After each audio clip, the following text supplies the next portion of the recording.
on and they send in questions that they'd like to hear answered. So the topic of the oneness of humanity. And so I speak from a Tibetan Buddhist background. So we all want happiness and don't want suffering. In this sense, we're all the same. We have an equal right to happiness and freedom from suffering. This is our natural human right, and this is the oneness of humanity. To practice Buddhism, we try to remember when we meet someone, just as I want happiness and don't want suffering, this person wants happiness and doesn't want suffering. This immediately connects us with this person, the other person, and gives us this sense of, or a feeling of empathy. And based on this feeling, we can feel the love that wants that person, or the person you're meeting, to have happiness. And then the compassion that wants that person to be free of suffering. So without understanding the oneness of humanity in this sense, it is difficult to feel genuine love and compassion. Without it, our love and compassion will merely be biased.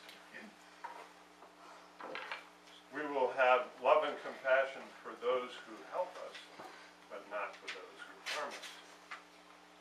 Therefore, it is always helpful to remember the oneness of humanity and think, just as I want happiness and don't want suffering, this person wants happiness and doesn't want suffering.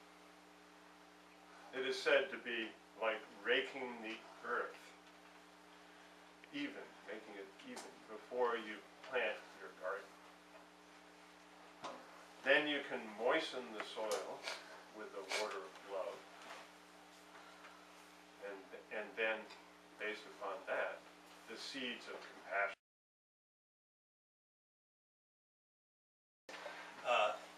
When we received this question from Tulsi, I said yes, so isn't that a given? Doesn't everyone understand and believe that we are all one?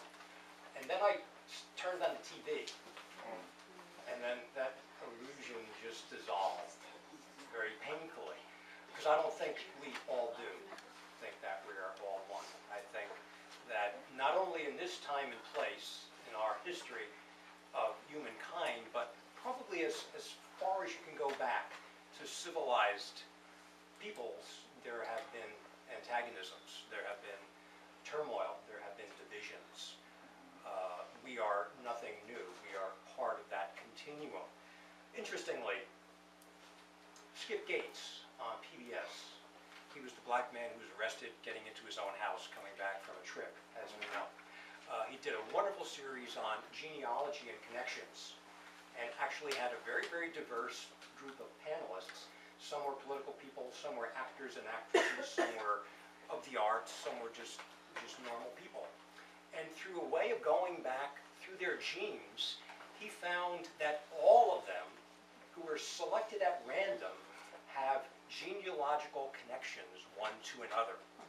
That black faces, people who thought that they were completely African or Caribbean, were not. That a large part of their gene came from Europe, or a large part of their gene came from Southeast Asia. So there's this wonderful, wonderful thing that we call reality that's grabbing us by the throat and throttling us and admonishing us to get off of our thing and to begin to look at one another in a new way. And when I tried to enumerate what those ways were, I came up with 4. And I just want to throw this out for your amusement, that we are related cosmically.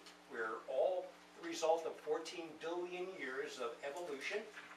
We are star stuff, as they say. We are related biologically through the gene, through the species, and then we can really take our imagination to suggest that we are also related to everything, to this wood, to this wool, to this cotton, that there is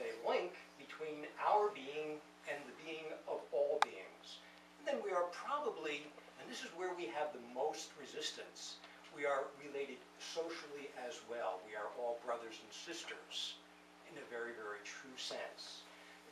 Josh mentioned affinity, groups that claim connection to one another. I'm throwing out to your imagination that affinity is universal. And then the fourth connection that I would throw out as a person on the panel would be that we are related spiritually as well. That we are all on a quest. In our essence, in our human genome, they've isolated chemicals that predispose us to this searching, to this yearning, to this wonder and awe of all creation. Some represent as very, very viscerally the first peoples, the Aborigines. They are in tune with their rhythms of nature and all of creation instantly. Because we have many filters, because we are sophisticated, we are intelligent, we are civilized, we are suburbanites, we are from New Jersey, we are Republicans, we are Democrats, we have another lens that obscures our vision. But once we learn how to cleanse the lens, we are able to see just a little bit more clearly. And this idea of being spiritual brothers and sisters begins to make sense. I'll leave it at that. Thank you. Did I do this again? I don't have much to add because Ray covered a lot of ground. I'll just say something because I have to say. In our scripture it says, Manas ki jaat saba ek hai pehchan ko, which translates into English, that recognize the entire human race as one. And I used to read that line, and I used to wonder that if all of us recognize that we all are one, then why would we have differences? You know, why would I say that he is different, she is not what I am? And it is probably because of our ego, because of lack of understanding, lack of knowledge. And when I say knowledge is not the knowledge that you can read. Knowledge, when I say knowledge, is what you get from seeking within. You know, that inside thing that clicks with you and you realize this. So until unless we realize, we will always differentiate. You know, I will differentiate.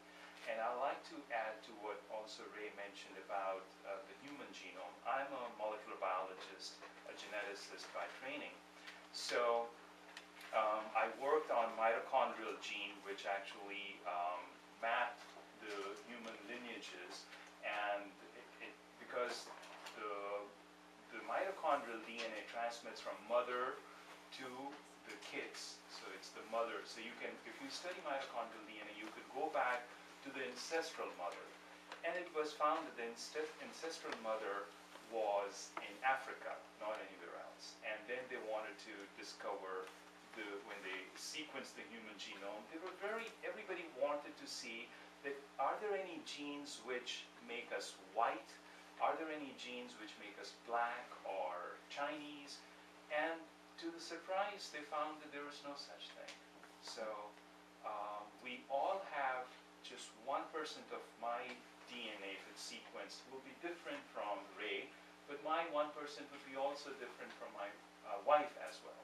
So that's something to think about, that our differences are very small, yet whenever we look at each other, we don't see the similarities, the 99.9% similarities, we just see that 1 point difference.